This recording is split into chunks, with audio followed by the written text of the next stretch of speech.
Yeah, let's talk a little bit about the arms trade and how this relates to all this, because that's the reason I kind of joined your work in the first place. So, what sort of size is the global arms industry, and yeah, what percentage of that is legal, and what percentage is black market? if you have like those sorts of figures.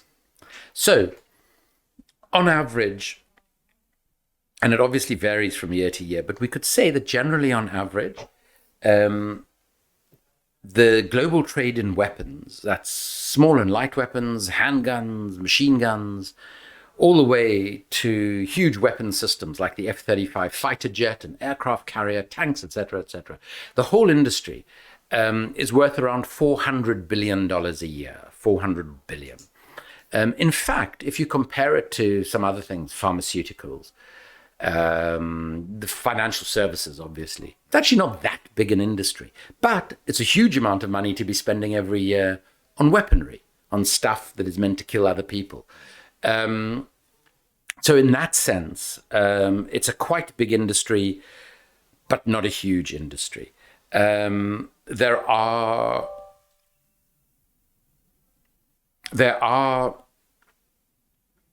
a dozen to 15 countries that are the main players in this trade.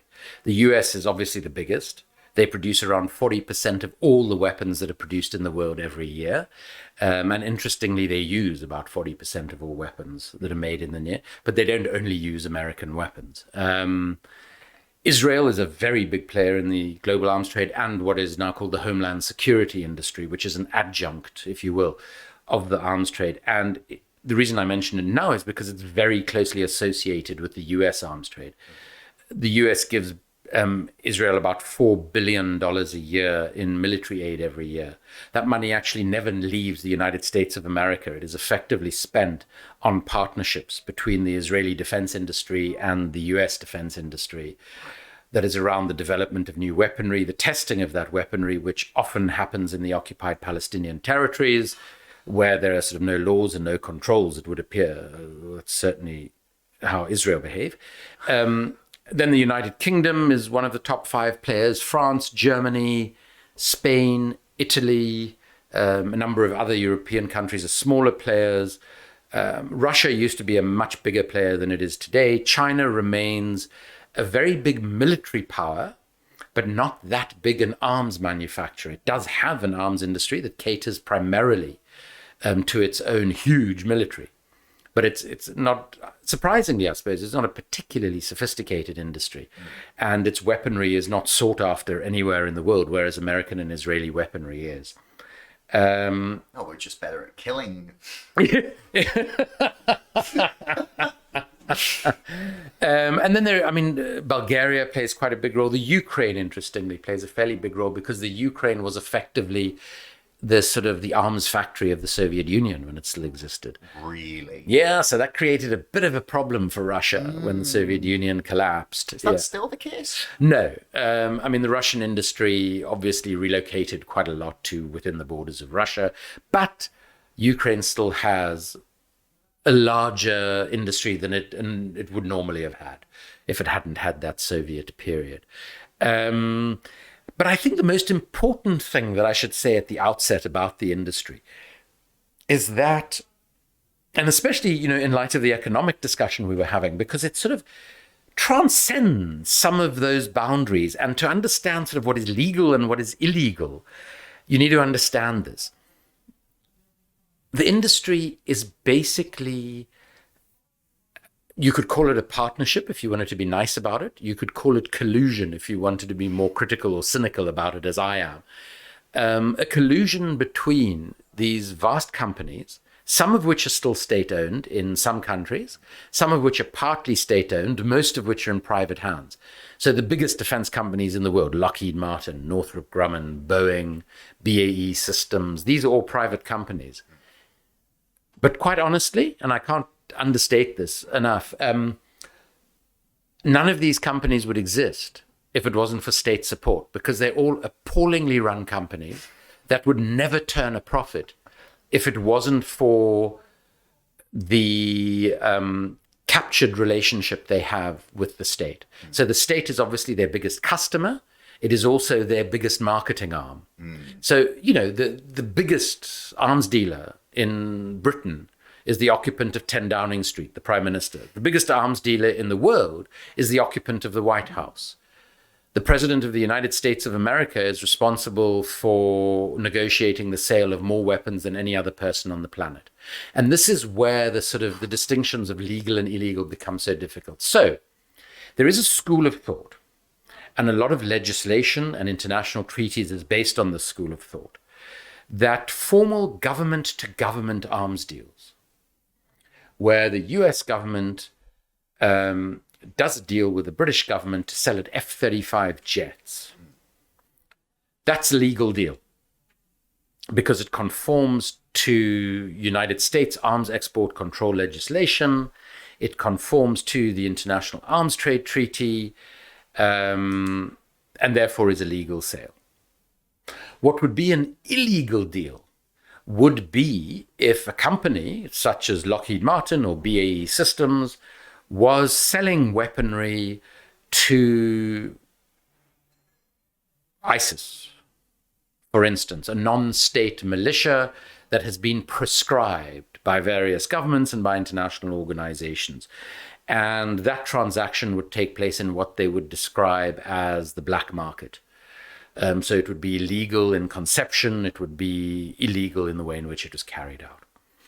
That distinction is not particularly helpful for the following reason. First of all, even the formal government-to-government deals have huge amount of illegality. So, in our legislation and in a lot of multilateral and international agreements, we're not supposed to be selling weapons to countries engaged in conflict where those weapons could increase the likelihood of civilians being harmed in those conflicts. Somewhere like Yemen. Well, somewhere like Yemen, for instance, where over 20,000 innocent civilians have been killed, and we should talk in more detail about Yemen because it is a unique case. The United States is involved in more conflicts than any other country on the planet. So is an arms deal from Britain to the United States actually a legal deal, even in terms of British law? That's a question. The second thing is, could you challenge that? Would there be a mechanism by which, you could take that to court? Okay, so here's the other problem. The arms trade happens behind a veil of national security imposed secrecy. Mm-hmm.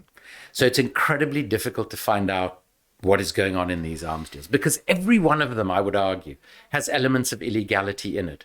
So a deal between the US and Britain probably has some corruption involved. Mm. And corruption in both the United States and Britain is illegal. Yeah. So is that a legal or illegal deal? Every arms transaction with Saudi Arabia has corruption in it. Arms deals with Saudi Arabia don't happen without bribes. I'm prepared to stake my life on that because I've never seen one. And we have very sophisticated, deep investigative techniques into these deals. We haven't investigated every Saudi arms deal in history, but we've investigated so many indicative deals, and they all have huge amounts of corruption. So, given this veil of national security imposed secrecy, the trade operates in something of a legal vacuum. The illegality in these deals, be it selling to outlawed organizations or to what, we might have called bandits in another era, perhaps, non-state militias, effectively, is but one element of the illegality. But there are all sorts of other elements. None of that illegality ever gets meaningfully investigated, and it's incredibly rare for any case involving an arms deal to land up in a court. So the closest we have is in the UK, there's a great anti-arms trade organization called CAT, Campaign Against Arms Trade. Mm.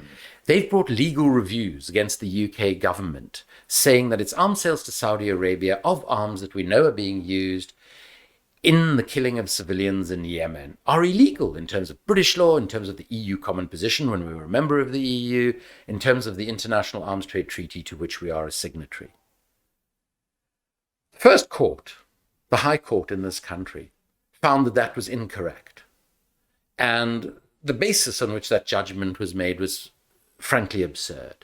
It took mental and intellectual flip-flops like I've never seen before. Unsurprisingly, the appeal court overturned that. So it ruled that, in fact, British arms sales to Saudi Arabia are unlawful in terms of British law. It made not one iota of difference. The government simply continued its arms sales to Saudi Arabia, and when those were found out, the response of the responsible minister was, oh yes, you're quite right. In the wake of that decision, there were at least 3 major arms contracts with Saudi Arabia. But that was administrative oversight or error, and we're sorry about that. And now what we're going to do is we're simply going to change the law so that those arms deals weren't illegal, so that your legal review doesn't matter.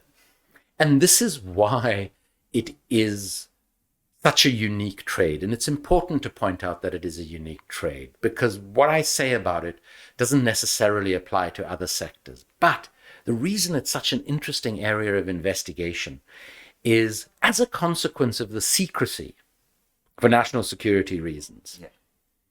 Politicians, the most senior politicians and very senior corporate executives will do things in arms deals I was going to say that they wouldn't dare do in any other sector or context. But, I might have to exclude Johnson and Trump from that analysis, because I think they actually do so much brazen stuff because there seem to be little consequences for them, which I find quite bizarre. Yeah.